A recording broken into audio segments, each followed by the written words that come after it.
E eu quero falar hoje sobre aliança de sangue.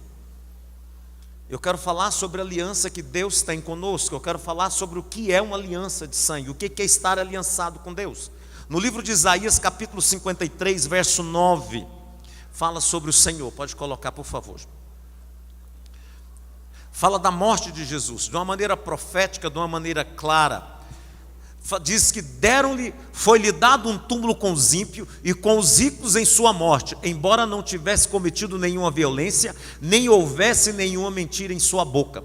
A palavra de Deus diz: deram-lhe uma sepultura com os ímpios. Jesus foi colocado em uma sepultura que um homem rico deu, que foi José de Arimateia. Ele tinha aquela sepultura, ele preparou aquela sepultura e nunca tinha sido usada, e foi dado para o Senhor Jesus. A palavra original aqui, quando fala que ele foi colocado ali nas suas mortes, significa, não Scofield traduziu como se ele tivesse sido colocado na morte muitas e muitas e muitas vezes, mas essa não é a realidade. A realidade está dizendo que nas suas mortes ele foi colocado ali, está dizendo que na morte física e na morte espiritual, Jesus experimentou a prisão de estar nos grilhões da morte. Agora notem uma coisa, no Velho Testamento, em toda a Bíblia, existem duas palavras que é traduzida por inferno. Uma é Hades e a outra é Seol. Um é grego, a outra é hebraico. Mas eu preciso que os irmãos entendam algo. Hades e Seol dá-nos a entendimento à luz da palavra. Hades e Seol a mesma coisa, mas que existiam dois lugares ali.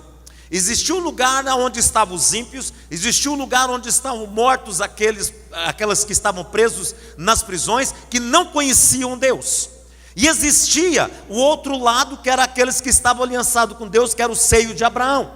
Então lá na parábola que Jesus conta em Lucas, no livro de Lucas, ele diz assim, que o rico estava no Hades e olhava e pedia que aquele que estava, Lázaro, que estava no seio de Abraão, viesse e molhasse a ponta do dedo na água e colocasse na boca dele. Isso já significa que antes de haver julgamento, antes de haver condenação total, as regiões de morte são lugares de tormento e prisões e de sofrimento. Agora presta atenção numa coisa: aqueles que morreram antes do Senhor Jesus estavam nessas prisões, só que a Bíblia diz que eles estavam no seio de Abraão. Agora, quando Jesus morreu, ele morreu a morte física e morte espiritual. Quando Deus criou o homem, ele decidiu fazer o homem imagem e semelhança de Deus. E Deus coloca esse homem na terra para andar de acordo com aquilo que ele planejou, refletindo a glória e a imagem do Senhor. Quando Deus fez o homem foi criado para expressar a vida de Deus. E a vida de Deus estava contida em tudo que o homem tinha. Só que aquele homem, ele perdeu essa vida. Ele perdeu essa unção. E quando ele pecou, Gênesis 3,15, Deus vem e traz uma palavra profética. Deus vem e fala diretamente a Satanás. Ele procurou algo e disse claramente aquilo que ele iria fazer. Ele disse: olha, Satanás, você enganou o homem, e de uma maneira que você o enganou, esse homem passou a ser dominado por aquilo que você fez por ele. O texto diz assim: colocarei inimizade entre ti e a mulher. Olha lá, porém inimizade entre ti e a mulher, entre a sua descendência e o descendente dela. Este te ferirá a cabeça e você lhe ferirá o calcanhar. Em outras palavras, Deus estava dizendo assim: Satanás, presta atenção em mim aqui. Satanás, tu fizeste uma aliança com o homem, usando a mulher, e pelo engano entrastes na terra, e eu te digo, eu te trarei à terra um outro filho. Esse filho será gerado da minha semente, não da semente do homem, porquanto a semente do homem está corrompida. Mas eu colocarei a minha semente dentro da mulher, e essa semente virá, será um homem, porque eu dei a terra aos filhos dos homens, e essa semente há de quebrar o seu poder. Deus disse: olha, você usou a mulher, então eu vou usar a mulher também, mas eu vou trazer um descendente, eu vou colocar a minha semente dentro da mulher. E eu vou usar esse homem que eu vou trazer através da mulher para pisar a sua cabeça. Você vai ferir o calcanhar dele, mas ele vai pisar a sua cabeça. Se nós olharmos a Bíblia desde a queda, de Gênesis a Apocalipse, nós vemos a morte do cordeiro. Quando o homem pecou, a primeira coisa que Deus fez, ele matou o cordeiro. Ele pegou o sangue daquele cordeiro, pegou o couro, a roupa daquele cordeiro e fez uma vestimenta para cobrir o homem. E de Gênesis a Apocalipse há um sangue que percorre todas as páginas da Bíblia. E lá em Apocalipse o Senhor Jesus é chamado 28 vezes de o Cordeiro de Deus. Então o sangue do cordeiro percorre toda a palavra. Aliança de sangue, irmãos, é um contrato feito entre duas pessoas. Vem cá, Joel. Vem cá, Joel. É uma aliança de sangue, é um contrato feito entre duas pessoas, de forma que essas pessoas que entram em aliança passam a ter tudo em comum. Quando um homem faz aliança de sangue com outro homem, e isto, queridos, era um costume do Velho Testamento, que os homens faziam aliança, e quando eles faziam essa aliança, pega na minha mão, lá em Ezequiel, fala daqueles que não foram fiéis, tão somente as alianças que eles fizeram com um aperto de mão. E a aliança de sangue foi criada por Deus, foi Deus que fez. E toda aliança, quando ela era feita no Velho Testamento, existiam os rituais que ela tinha que passar por ele. As pessoas que faziam a aliança de sangue, eles já sabiam que eles tinham que passar por isso. Alguns rituais, eles pegavam animais e trocavam entre si os animais, aqueles animais geravam crias, ou plantavam uma árvore. Mas também existiu o ritual da aliança, onde se fazia a troca das vestes. Ou seja, ele pegava a capa, dava para o outro, pegava o cinto, trocava entre si, fazia um altar e comiam junto. Aquele altar, aquela aliança feita daquele jeito, estava dizendo claramente: eu estou em aliança contigo. Tudo que é seu é meu, e tudo que é meu é seu. As minhas dívidas são suas dívidas, o meu dinheiro é seu dinheiro, os meus problemas são seus problemas, nós temos tudo em comum. Eu não preciso pedir mais nada, eu posso chegar e pegar, eu não preciso fazer isso. E quantos povos até hoje entendem e conhecem o significado de uma aliança? Quantas pessoas hoje estão fazendo ainda alianças e pactos de sangue? Você já ouviu falar de pacto de sangue aqui? Que a pessoa vai lá, corta e derrama o sangue? Não é assim? Quantas pessoas hoje vivem e estão fazendo e realizando esses pactos de sangue sem ter o entendimento? Agora, irmãos, a aliança de sangue nasceu em Deus. Foi Deus que criou. É algo tão forte que não podia ser quebrado. Os povos antigos conheciam isso. Cortavam, misturavam sangue. Hoje a máfia, os ciganos, as guerrilhas, as gangues, todas usam essas alianças de sangue. Satanás sabe o poder que existe debaixo de uma aliança de sangue. Agora, irmãos, o povo hebreu, o povo da Bíblia, o povo da palavra, eles sabiam do significado, do valor que existia na aliança. Quando Davi faz aliança com Jonatas, primeira coisa que eles fazem, eles trocam as peças de roupa. Eles estão dando aquilo que é de um para o outro. E quando eles trocavam a túnica, eu estou lhe dando a minha vida. Trocava o cinto, eu estou lhe dando a minha segurança. Eu vou em sua defesa. Quem luta contra ti, luta contra mim. Quem guerrear contra você, está guerreando contra mim. E havia um outro ritual, que era o ritual de sacrifício. Era pegar os animais, cortavam as partes e colocavam as partes separadas. Sobe aqui, Maurílio, rápido. Vem cá, Joel. E essas partes eram distribuídas. Sacrificavam um animal, e esse animal eram colocados as partes. E os homens que entravam em aliança ficam de costas um para o outro. Eles ficavam no meio das peças dos animais, um aqui, uma parte do animal aqui. Vem cá, Sérgio, Maria Ida, bora, vem cá. Bora, Maria Ida, você sentou aqui, me ajuda. Eu quero ganhar tempo. Vocês são meu sacrifício. O Sérgio é a parte do sacrifício, Maria Ida é a parte do outro sacrifício. E quando havia morte e o sacrifício, o costume era aqueles que faziam o ato eles caminhavam por entre as partes, chegando no final, formando um 8, significando que a nossa aliança é infinita. Estão entendendo? A aliança era infinita, e quando o animal era sacrificado, estava dizendo: estou selando a minha aliança. Eles caminhavam em volta, caminham, vai naquela, ao contrário, você vem para cá, não, você dá a volta atrás do Sérgio, vai, atrás da Maria Ida, isso aqui, chegam de frente um para o outro, faziam os votos da aliança, selavam a aliança e diziam: eu estou em aliança contigo. Esse sacrifício, esse sangue derramado, é o nosso selo que nós estamos aliançados. Era um hábito que existia, todos os homens sabiam disso. Quando se fazia esse ato, quando fazia o ato, vamos entrar em aliança, já sabia, então nós já estamos selados aqui, está pronto, então vamos preparar o pacto, vamos preparar a aliança. Tinha que haver isso. Outro cerimonial era a troca do nome. Hoje, até hoje, quando se casa, a não ser que as pessoas entrem em concordância, aquele que é cabeça da aliança dá um nome para aquele outro que recebeu o nome. É verdade ou não é? Não é assim, irmãos? Então todo esse ritual foi praticado por Deus. Quando Deus vem de encontro ao homem, que ele chama Abraão e faz uma aliança direta com ele, porque Deus estava vendo o projeto que ele tinha para o futuro. Aliança significa cortar com derramamento de sangue. Eu me esqueci de um aviso. Tem 2 carros, um Uno e uma Tucson, que estão na garagem aqui na frente.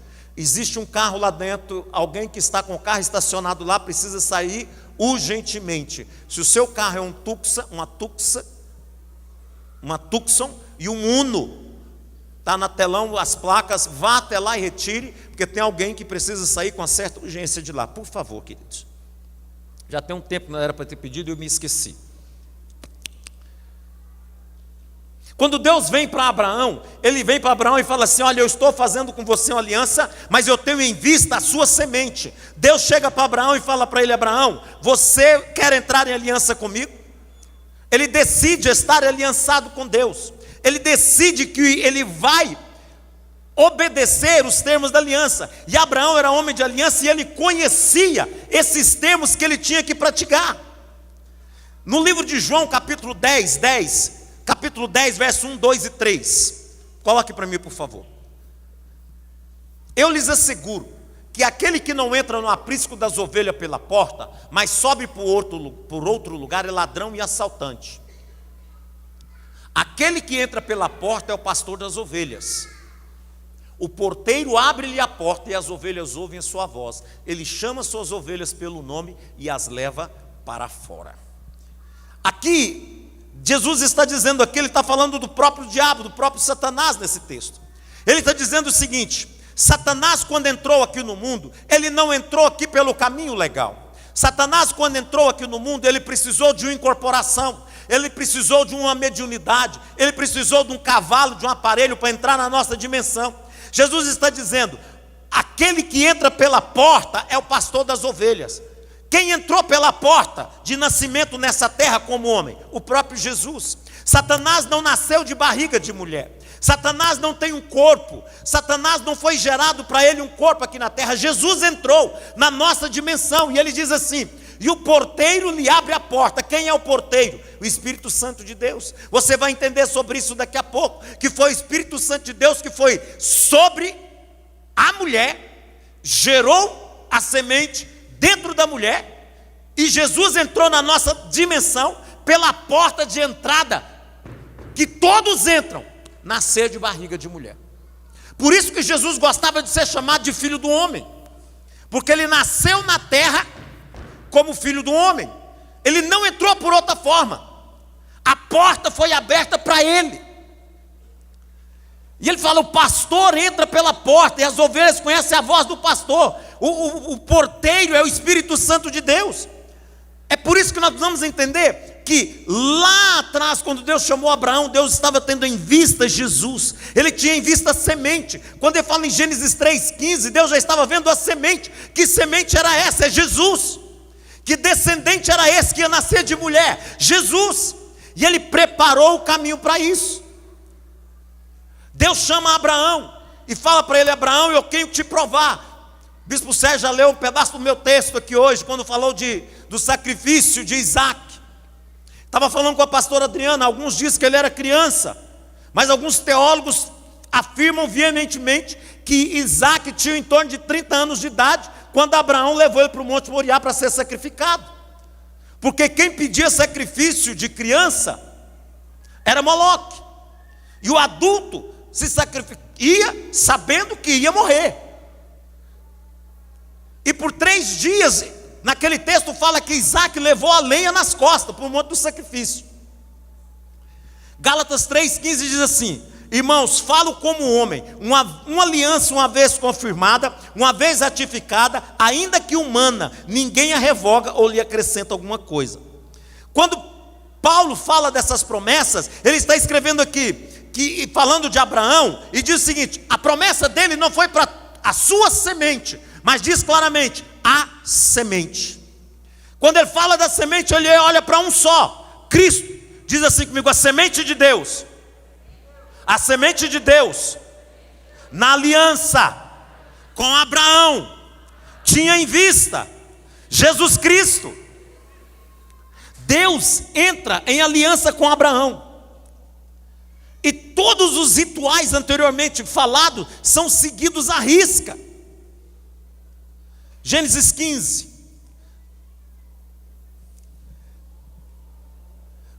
Ele chega e chama Abraão e fala para ele assim: olha, Abraão, tu estás oculto em mim.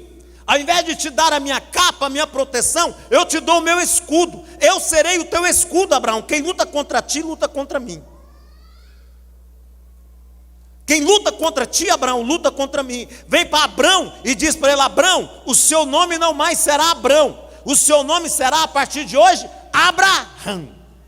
Coloca a parte do nome de Deus no meio do nome de Abraão. Lembra que eu falei que um dos rituais da prática da troca de aliança era a mudança do nome? Está lembrado aí? O nome de Abraão não é mais Abrão, se tornou Abraão no nosso português. A letra H é a letra Lef do grego, é o som nasalado aspirado de sopro. Abraham foi colocado no meio do nome de Deus, parte do nome de Deus, no meio do nome de Abraão, parte do nome de Deus. O H de Yahvé, do aspirado do nome do Senhor, foi colocado no meio do nome de Abraão. E Abraão recebeu e Deus recebeu no seu nome parte do nome de Abraão. Deus se tornou conhecido como o Deus de Abraão. Agora nota algo muito importante aqui. Gênesis 3,15. Quando Deus chama Abraão, coloca para mim por favor, Jaime. Quando Deus chama Abraão, ele diz para ele assim, eu falei Gênesis 3,15, é Gênesis 15:1. É o contrário. Ele sabia que Deus estava chamando e que todos os rituais da aliança seriam feitos. Ele diz assim: depois dessas coisas, o Senhor falou a Abraão numa visão: não tenha medo, Abraão, eu sou seu escudo. Não dei a capa, eu sou seu escudo. Estou trocando as suas vestes, Abraão. Grande será a sua recompensa. Continua. Mas Abraão perguntou: ó Senhor, ó soberano Senhor, que me dará se continuo sem filhos, e o herdeiro que eu possuo é Eliezer de Damasco? E acrescentou: tu não me deste filho algum, um servo da minha casa será o meu herdeiro. Então o Senhor lhe deu a seguinte resposta: seu herdeiro não será esse, um filho gerado por você mesmo será o seu herdeiro. Levando-o para fora da tenda, disse-lhe: olhe para o céu e conte as estrelas, se há que pode contá-las. E prosseguiu: assim será a sua descendência. Abraão creu no Senhor e isso lhe foi creditado como justiça. Disse-lhe ainda: eu sou o Senhor, que o tirei de Ur dos caldeus para dar-lhe esta terra como herança. Perguntou-lhe Abraão: o soberano Senhor, como eu posso saber que tomarei posse dela? Respondeu-lhe o Senhor: traga-me uma novilha, uma cabra e um carneiro, todos com 3 anos de vida, e também uma rolinha e um pombinho. Abraão trouxe todos esses animais, cortou-os no meio e colocou cada metade em frente à outra, as aves, porém, ele não cortou. Nisso, aves de rapina começaram a descer sobre os cadáveres, mas Abraão as enxotava. Ao pôr do sol, Abraão foi tomado de sono profundo, e eis que vieram sobre eles trevas densas e apavorantes. Então o Senhor lhe disse: saiba que os seus descendentes serão estrangeiros numa terra que não lhes pertencerá, onde também serão escravizados e oprimidos por 400 anos. Mas eu castigarei a nação que servirão como escravo, e depois de tudo sairão com muitos bens. Você, porém, irá em paz a seus antepassados e será sepultado em boa velhice. Na quarta geração, seus descendentes voltaram para cá, porque a maldade dos amorreus ainda não atingiu a medida completa. Depois que o sol se pôs e veio a escuridão, eis que um fogareiro esfumaçante, como uma tocha acesa, passou por entre os pedaços dos animais. Naquele dia o Senhor fez a seguinte aliança com Abraão: aos seus descendentes dei esta terra, desde o ribeiro do Egito até o grande rio Eufrates. Está aí, tá bom. Agora presta atenção numa coisa: quando Deus chama Abraão, manda ele preparar o ritual do sacrifício. Deus dá alguma orientação? Não. Por que Deus não dá orientação? Porque Abraão era homem de aliança, ele sabia o que fazer. Ele entendeu. Então, se Deus fez uma aliança comigo, eu tenho que preparar as coisas e esperar que Deus venha caminhar comigo por entre as partes. E Abraão foi e preparou tudo e ficou esperando. E a Bíblia fala que aves de rapina vieram sobre aquele sacrifício que ele fez, e eles enxotavam. Aí Deus disse para ele: Abraão, Abraão, você não entendeu ainda, dorme. Abraão caiu no profundo sono.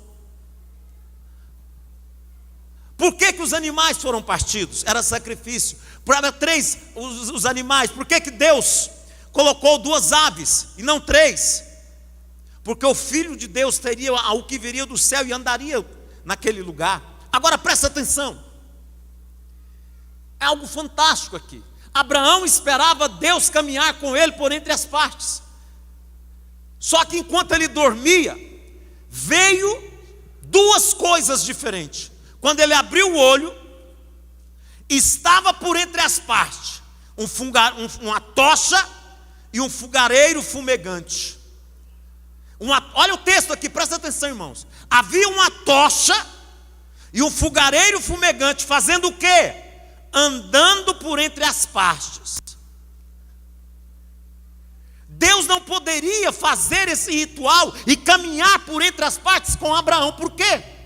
Abraão era pecador, Deus era santo, não tinha como. E naquela hora da aliança, Deus fez isso, e ao invés de usar o homem Abraão para selar a aliança, Deus vem, como ele aparecia no Sinai, como uma tocha de fogo, e o próprio Senhor Jesus, como fogareiro fumegante, entrou por entre as partes, o Pai e o Filho, e caminharam por entre aquele sacrifício. Abraão viu, e Deus fez aliança com o homem, mas fez aliança de si para si mesmo com seu Filho, declarando: eu cumpro a aliança, eu juro por mim mesmo. Lá em Hebreus fala que Deus, não tendo por quem jurar, ele jurou por si mesmo: eu cumpro a aliança ou eu morro. Como Deus não pode morrer, a aliança será cumprida e Deus vai cumprir aquilo que ele prometeu. Amém, igreja?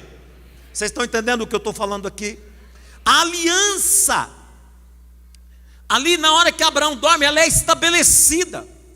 Quando acordou, Deus estava participando daquele ritual que ele esperava que fosse com ele. Deus vem para Abraão e fala assim: Abraão, eu quero que você circunde o seu prepúcio, o seu órgão reprodutor, corte. Houve derramamento de sangue de Abraão. Mas Deus podia ter colocado a marca da aliança dele com Abraão na palma da mão. Não, Deus colocou no órgão reprodutor. Por que estava dizendo? Toda semente, todo esperma que sair de você está aliançado comigo. Lembra que eu disse que Deus tem sempre em vista a semente, o propósito? Deus preparou um caminho para trazer Jesus. Deus mudou o nome de Abraão. Deus colocou a parte do nome dele no meio do nome de Abraão. E Deus começa então a ter um relacionamento na terra. Deus e Abraão, os dois se tornam cabeças de aliança. Presta atenção, quando Deus criou o homem, Deus deu a terra aos filhos do homem. Deus deu a terra para aqueles que nascem de barriga de mulher. Deus deu a terra para aqueles que entrou por nascimento. Só que Satanás enganou o homem e tomou a coroa da autoridade que ele tinha na terra. E o homem pegou toda a autoridade que ele tinha e a entregou nas mãos do diabo. Satanás passou a dominar na terra. E Deus perdeu. Não podia entrar na terra, agir legalmente na terra, se ele não entrasse pela porta de aliança. Eu dei para o Sérgio. Se o Sérgio não fizer aliança com Deus, Deus não pode entrar. Então foi preciso Deus chamar um homem que decidisse entrar em aliança com ele, para Deus voltar a agir legalmente na terra. Vocês estão entendendo, irmãos? Que Deus só trabalha via aliança. Deus só trabalha via aqueles que estão aliançados com ele. Deus chamou Abraão e começou a fazer o processo. Deus entrou novamente, legalmente na terra, via aliança de sangue. Quando Deus está para destruir Sodoma e Gomorra, a Bíblia fala em Amós que Deus não faz nada na terra sem contar para os seus santos e profetas. Deus vai mandar destruir Sodoma e Gomorra. Aí ele passa lá e fala: nossa, eu não posso destruir Sodoma e Gomorra, porque eu fiz um pacto com Abraão. Abraão, vem cá, meu parceiro de aliança aí na terra. Olha, eu passei aqui para te contar que eu vou mandar destruir Sodoma e Gomorra. Não vou fazer nada na terra sem conversar. Deus não faz nada na terra sem contar para os santos e os profetas. A Bíblia diz isso. E quando ele estava para destruir Sodoma e Gomorra, a Bíblia fala que ele passou lá e contou para ele. Aí Abraão colocou os termos da destruição. Lembra? Senhor, se tiver 50 justos, vai destruir? Não, por amor dos 50. Senhor, e se tiver 30, 40, 30? Não, por amor dos 30, dos 40. E se tiver 20? Não, por amor dos 20. Senhor, só mais uma vez, se tiver 10? Não, eu não vou destruir por amor dos 10. Quem colocou o limite foi o homem do cabeça de aliança. O dia que a gente entender o poder do significado, da autoridade que existe numa intercessão bem feita, conhecendo os padrões da aliança, muitas circunstâncias serão mudadas, porque Deus é um Deus de aliança e Ele está aliançado conosco. Quantos creem nisso? Pode dizer amém? Deus fez isso. Quando Deus, em Gênesis 19, 29 diz, quando Deus ia destruir Sodoma e Gomorra, lembrou-se de Abraão. Deus não lembrou de Ló.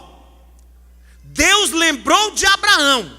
E porque ele lembrou de Abraão, ele tirou a Ló. Isso significa, irmãos, estar debaixo da proteção de Deus. A aliança está estabelecida, mas nas cortes celestes, no reino do Espírito, podia se questionar: será que Deus vai ter tudo de Abraão? Deus já deu tudo para Abraão. Deus pega e manda chamar quem? Isaac. Isaac, você vai ser sacrificado. Abraão, pega o filho e vai. Aí a Bíblia fala que por 3 dias ele caminhou junto com o pai. E quando ele chegou lá no Monte Moriá, onde ele ia ser sacrificado, o pai pegou o fogo, pegou as coisas que ele tinha, mandou Isaac colocar a lenha nas costas e subir para o monte do sacrifício. Quando ele sobe para o monte do sacrifício, Isaac olha para o pai e pergunta: pai, aonde está o cordeiro para o sacrifício? Abraão, como profeta, como boca de Deus, ele olha para o céu, ele brada e diz: Deus proverá para si o cordeiro, meu filho. Deus proverá para si o cordeiro. Deus vai trazer o cordeiro, meu filho. E na hora que ele vai sacrificar Isaac, do trono, brada uma voz e diz: Abraão, para! Já está provado que Deus tem tudo de você. E Abraão olha e tinha um carneiro para ser sacrificado.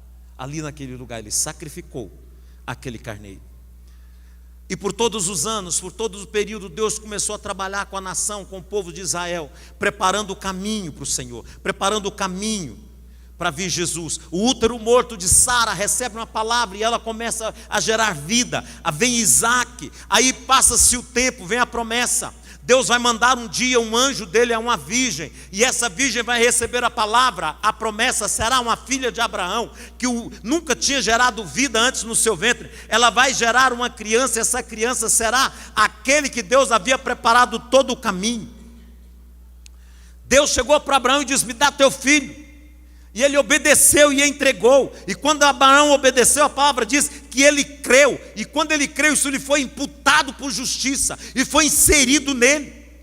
A palavra do Senhor nos ensina que Abraão experimentou o que Deus tinha de melhor para ele. No livro de Hebreus fala que Abraão creu. E isso, Romanos 4:3, foi que Abraão creu. Isso lhe foi imputado por justiça. É que Abraão se entregou tanto a Deus, que tudo que ele viesse a ser, e aquilo ele recebeu de volta à vida de Deus. Eu creio que quando Deus está no trono e ele olha para Abraão, e ele profetiza que Deus traria o cordeiro, ele estava sabendo, estava concordando com o plano do Senhor. Passa-se os anos, e com o tempo que passa, o povo de Israel cumpre aquela palavra que nós lemos, eles vão para o cativeiro. E na saída do povo do cativeiro, acontece algo que nós chamamos hoje de Páscoa, que é passagem, saída.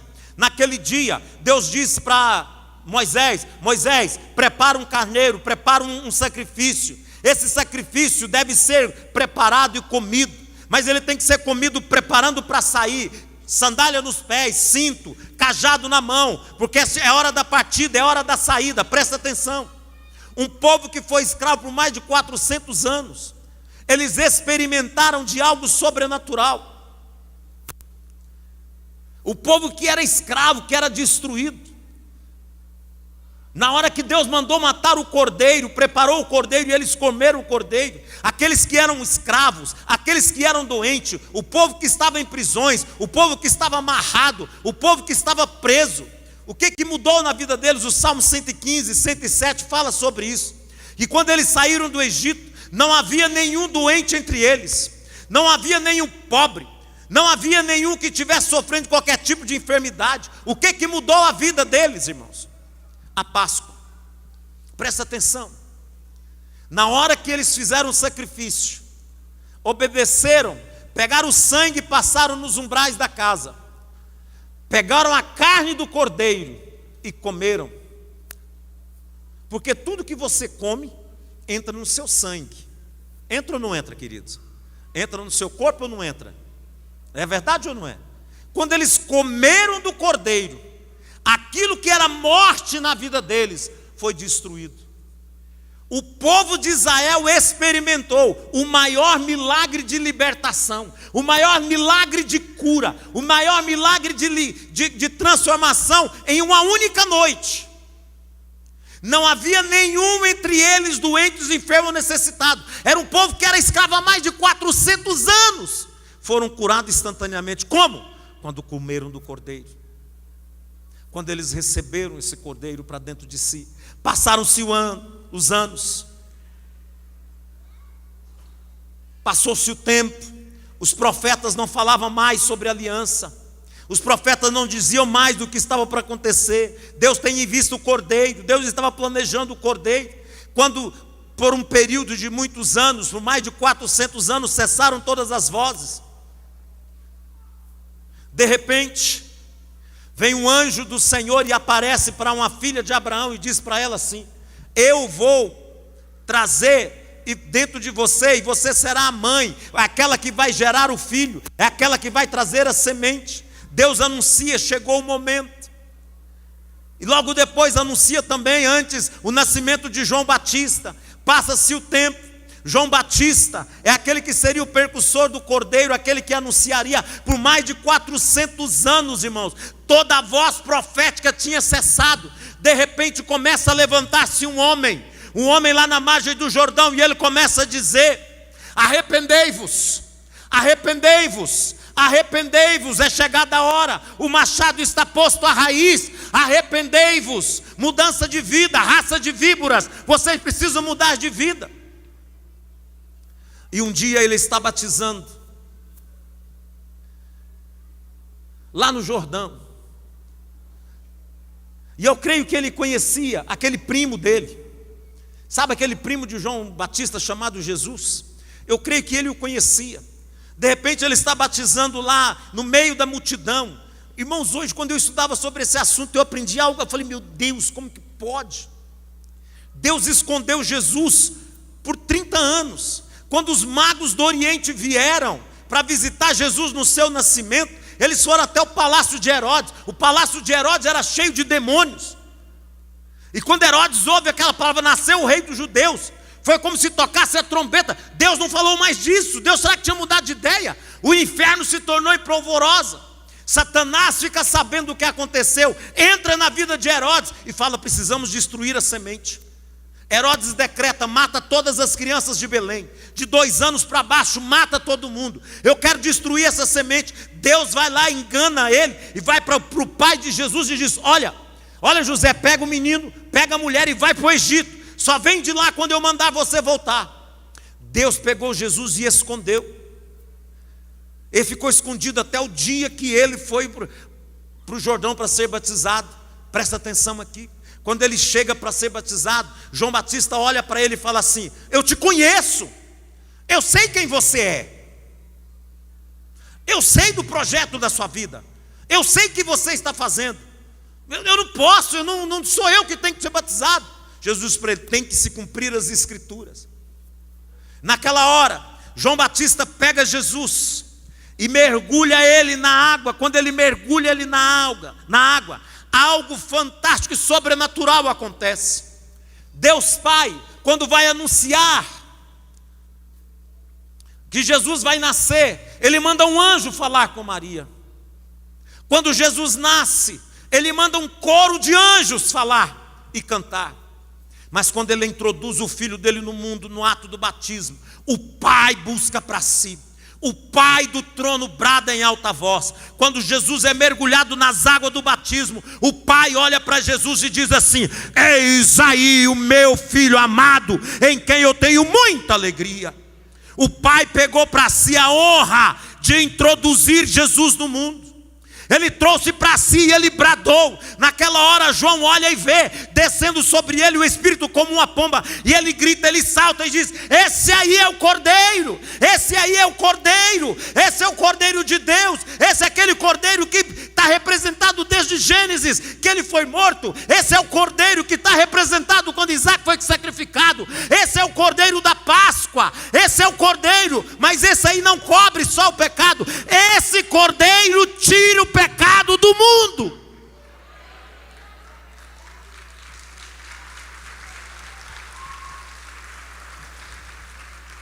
Satanás, quando pegou Adão de barriga cheia.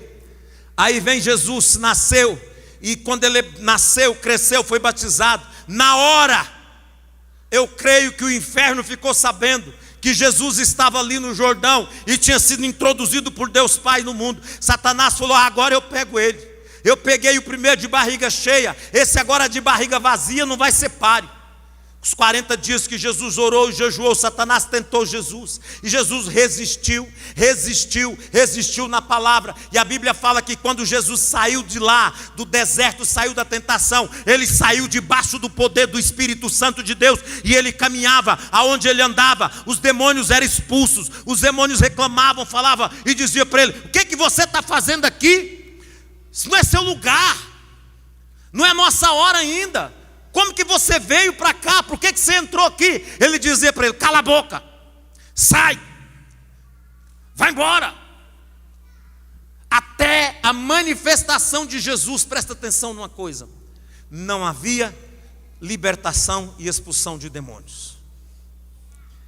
Haviam rituais, o povo ficava preso, mas o primeiro a dizer para os demônios, sai, foi o Filho do Homem, que tinha entrado na terra, de barriga de mulher. Ele estava dizendo, sou filho do homem, mas acima de tudo sou filho de Deus. Eu tenho direito, legalidade de pisar nessa terra, e eu ando nessa terra como filho de homem. Eu entrei pela porta, eu não pulei a porteira, eu não entrei por uma mediunidade, eu não entrei por nenhuma outra manifestação, eu entrei pela porta correta, eu tenho direito de estar aqui. E Jesus caminhou, Jesus andou, Jesus exerceu o seu ministério. Quando os fariseus perguntaram para Jesus: com que autoridade você faz essas coisas? Jesus sabia que era a voz do diabo. Eles queriam saber de onde era. Satanás queria entender, porque ele não conseguia entender e perceber o nascimento de Jesus, aquilo que tinha acontecido. Quando perguntava para ele: quem vocês acham que são? Ele respondeu para eles assim: o batismo de João é de Deus ou dos homens? Perguntando, eles falam: bom, se a gente falar que é de Deus, por que nós não cremos nele? Se falamos que é dos homens, as pessoas vão gostar da gente. Não sei. Jesus disse para ele também: eu não conto para vocês com que autoridade eu faço isso. Viu, Satanás? Vai ficar sem saber. E durante todo o processo de Jesus, começa a acontecer algo sobrenatural.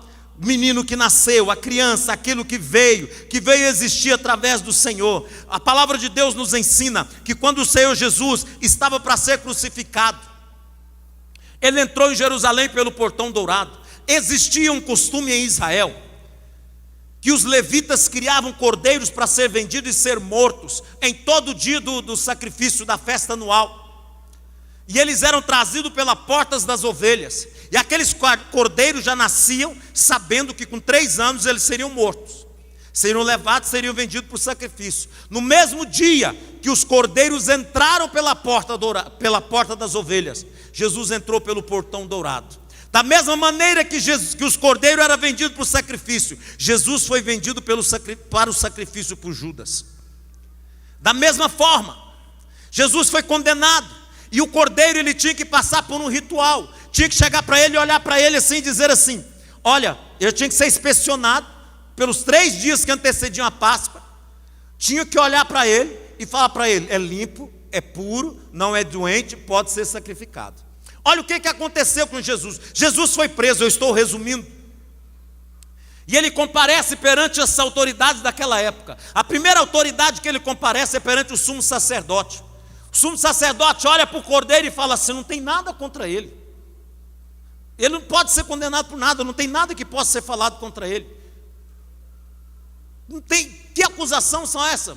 Então, ele é limpo, ele é puro, ele pode morrer. Ele foi levado perante a sociedade e a autoridade dos religiosos, a autoridade que existia naquela época. Ele sai da autoridade dos religiosos, ele é levado para a autoridade política da época, perante Pôncio Pilatos. Pôncio Pilatos examina, olha para ele, examina tudo e diz para ele: não tem nada contra ele, é inocente, ele pode morrer. Foi julgado pelos ímpios, dizendo: ele pode morrer pela casa de Israel. Depois por Herodes, ele pode morrer também por todos os ímpios, por todos aqueles que não são judeus, ele é inocente. Esse cordeiro é bom, ele pode morrer.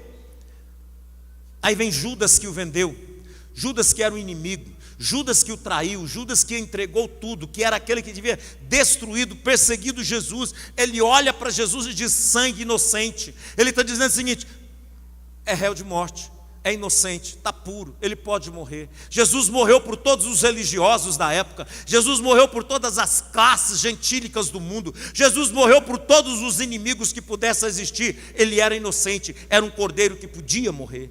E na hora do sacrifício de Jesus, antes do sacrifício, ele chega e diz para os discípulos: olha, vamos preparar a ceia. Sobe aqui de novo, Maurício. Vamos preparar a ceia, e eu estou prometendo encerrar rapidamente. Vão, preparam no cenáculo. E eles fizeram a ceia. No povo de Israel, na Páscoa, eles tinham o costume de toda a Páscoa que eles preparavam a ceia, e eles traziam os pães separados. Foca aqui. Em 3 compartimentos diferentes. Eu trouxe 3 pães. O judeu, ele colocava num saquinho preparado, separado, 3 pães: pão de Abraão, pão de Isaac e pão de Jacó. Na hora deles partir o pão, eles não sabem, não entendem por quê. Eles pegam o pão, parte o pão do meio e entregam o pão de Jacó. Só que na hora que Jesus está lá no cenáculo, ele vai e desvenda o mistério do pão, pão de Abraão, pão de Isaque, pão de Jacó. Está os 3 pães lá. Os 3 juntos. Jesus vem, pega o pão do meio. Pão do meio. Levanta esse pão do meio. Jesus dá graça pelo pão do meio, o pão de Jacó. E o que ele diz? Este é o meu corpo que é dado por vós.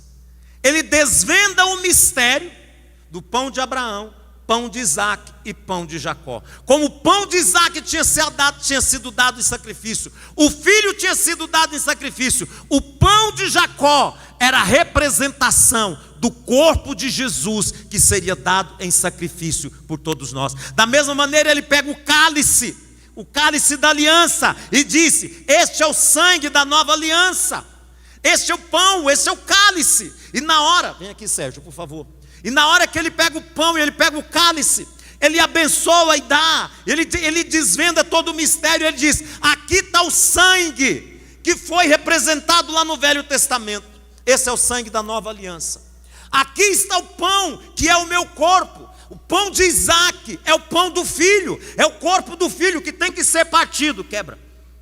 E ele pegou o pão, deu aos seus discípulos. Agora comam vocês dois, um pedaço cada um. E no ato que eles comiam uns com os outros, olha o que aconteceu aqui. No ato da ceia que eles comiam, ele pegou o pão e comeu com seus discípulos. Ele pegou o cálice e bebeu com seus discípulos. Pode beber, está limpo. Ele bebeu e disse: esse é o cálice da nova aliança. Fica rindo de mim, né? E quando ele participou desse cálice, algo milagroso acontecia, presta atenção. Lembra que eu disse que o costume era comer tudo junto? E quando comia junto, tudo que era de um passava para o outro. Está lembrando aqui, irmãos, do pacto da aliança? Vocês lembram aqui? Estão lembrando aqui, estão me entendendo? O ato de comer junto com Jesus, ele estava dizendo: tudo que é meu é seu agora. Tudo que é seu é meu. Nessa hora, todas as mazelas que era do homem, toda desgraça, toda doença, todo fracasso, toda destruição, quando o homem participou do cálice com Jesus e comeu com Jesus, tudo que era de Deus foi transferido para o homem. E toda a morte que existia no homem, todo o pecado foi transferido para Jesus. Todo o peso da humanidade foi transferido para o Senhor. Agora ele carregava sobre si tudo que era de morte e destruição do homem. Pode pôr aqui. Agora ele levava sobre si. Na hora que ele foi para o sacrifício, que ele foi morto, ele foi para a cruz do Calvário. Fica aqui, Maurílio, você é meu ajudante. Ele foi levado para a cruz do Calvário. E lá na cruz do Calvário, ele caminhava como Isaque, levando sobre si a lenha do sacrifício. Ele levou a cruz, ele carregou a cruz, ele caminhou com a cruz. E aonde ele foi, ele estava levando o peso, o fardo da cruz. E quando ele vai para a cruz do Calvário, que ele é sacrificado, ele estava subindo lá naquela cruz, ele estava dizendo: eu estou indo para o sacrifício como o último cordeiro, eu estou subindo no sacrifício como aquele cordeiro que João Batista viu, que tira o pecado do mundo. Na hora que Jesus foi para a cruz do Calvário, que ele foi sacrificado, naquela hora Abraão, lá no Velho Testamento, ele foi cortado na sua semente, ele derramou do sangue. Aqui agora, Deus está derramando do sangue dele. Deus está derramando do sangue que entrou pela porta de nascimento. Deus está derramando da vida dele que entrou, que foi gerado no corpo do sangue. Jesus tinha um sangue puro. E na hora que ele está lá no altar do sacrifício, presta atenção aqui. O sumo sacerdote, aquele que condenou Jesus, que disse que ele era réu de morte, 6 horas no sacrifício, 6 horas no altar, 6 horas no Calvário. Aquele sacerdote também estava preparado, porque olha aqui, era Páscoa, era dia de Yom Kippur, era dia de sacrifício anual. O sacerdote pegou o sangue do sacrifício anual e começou a entrar, tinha purificado as suas vestes, tinha se limpado. Ele pega o sangue e começa a caminhar, entrando os levitas, os adoradores estavam lá cantando. Ele vai entrando, passando pelo átrio, em direção ao santo lugar. Lá no Calvário está um sacrifício. E lá no Calvário, Deus vira as costas para o sacrifício da cruz e diz assim: ele não pôde ver. Jesus olha, respira fundo e diz assim: Pai, está consumado. Pai, aquilo que o Senhor planejou está consumado. O sacerdote caminhava levando o sangue para entrar no Santo dos Santos, e ele ia caminhando, e quando ele caminhava, lá no Calvário, Jesus bradou em alta voz: Pai, em tuas mãos entrego o meu espírito. E na hora que ele fez, na hora que ele se entregou, o sacrifício da cruz de Jesus, presta atenção, Jesus entregou o sacrifício lá. Quando ele morreu, presta atenção aqui, o sacerdote não tinha entrado no Santo dos Santos ainda. O véu se rasgou de alto a baixo, e a arca da aliança, que estava lá atrás, que ninguém podia ver, que ninguém podia tocar, foi vista por todos, e todos pensaram que iria morrer. Por quê? O último sacrifício tinha sido feito no Calvário. Não restava mais sacrifício a ser feito, não restava mais nenhum sacrifício. Jesus, quando ele foi morto, ele diz: olha, esta é memória de mim. Esse é o meu memorial. Quando você partir o pão e beber do cálice, você vai celebrar da minha aliança que é eterna. É a nova aliança que eu tenho, é o pão de Isaac. Essa é a aliança de sangue que eu faço com você. Quando você comer dessa aliança, estamos pactuados com a aliança. Agora presta atenção.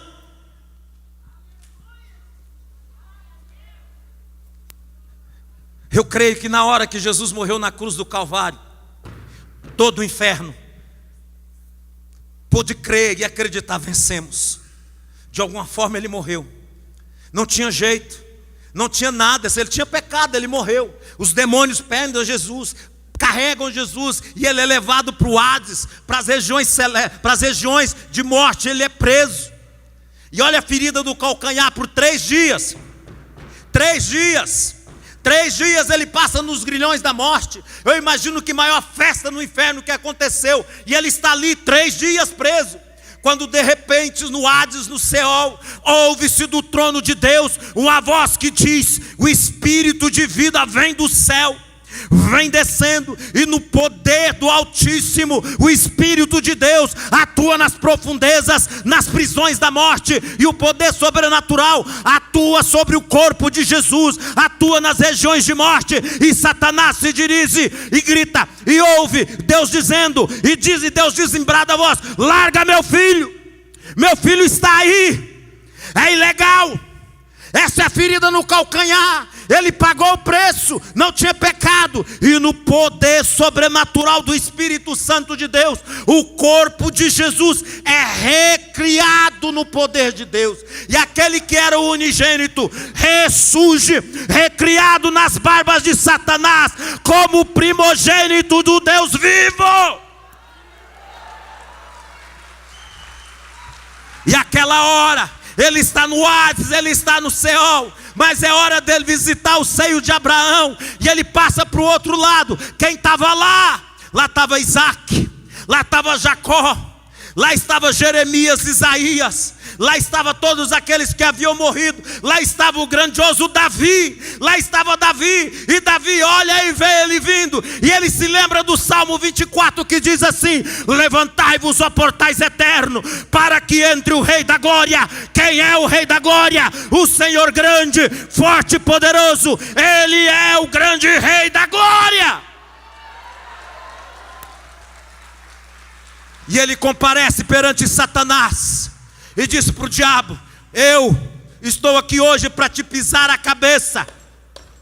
Põe a cabeça que eu vou pisar. A ferida no meu calcanhar era a morte por 3 dias. Agora eu tomo de volta a coroa da vida. Eu como de volta a chave da vida. Eu tomo de volta a autoridade do homem. E eu vou ressuscitar. E eu ressuscito agora no poder do Altíssimo. como sumo sacerdote que entrava na presença de Deus uma vez por ano. No livro de Hebreus, lá vai Deus esperando aquele que tinha acontecido. De repente, lá em Hebreus, acontece algo sobrenatural. Está toda a presença celeste, o reino celestial está todo presente lá, Deus, os anjos. De repente, eles estão preparados lá na terra. Uma das Marias, uma das mulheres, estava lá no túmulo. Ela vê Jesus saindo do túmulo. Ela corre para abraçar, para tocar nele, e diz para ela: não me toca, não toque em mim, porque eu ainda não compareci no trono, no sacerdote, no trono, como sacerdote no trono de Deus. Eu ainda não fui lá, eu estou como sacerdote agora. Minhas roupas estão puras, purificado, não me toque ainda. Primeiro, antes de tocar em você, espera um pouquinho que eu estou voltando. Eu vou lá tocar no Pai, eu vou apresentar a minha vida diante do Pai. E ele entra no santo do céu. E quando ele começa a entrar, os anjos começam a olhar e começam a pesquisar: por que está acontecendo? Quem é esse que vem aí? No livro de Hebreus 1, quem é esse que entra aqui? Quem é esse que está caminhando por aqui? Quem é esse? E ele começa a entrar, e Deus olha para ele: hoje tu és o meu filho amado, tu és o primogênito, eu hoje te gerei, tu és o meu primogênito, hoje eu gerei. Gerei como? Era só era um único. Ele nasceu de barriga de mulher, e agora, como que ao invés de ser um, agora são milhares? Ele gerou a igreja, ele gerou todos aqueles que nasceram em Deus, ele preparou todos aqueles que nasceram em Deus e os colocou em Cristo Jesus. Aqueles que estavam mortos ali ressuscitaram com o Senhor e foram para inaugurar a nova Jerusalém no céu. Mas não bastasse isso, Deus se apresenta diante de Deus. Jesus, quando entra na presença do Pai, o Pai diz para ele: bem-vindo, meu filho. Hebreus fala que Deus disse a Deus: põe-te à minha direita, quer que eu coloque por estrado dos seus pés todos os seus inimigos. Jesus volta, começa a caminhar com os homens, começa a andar com os homens na terra, fica com eles e os ensina. Ele mostrou, ele trouxe, ele ensinou que ele deu a sua vida.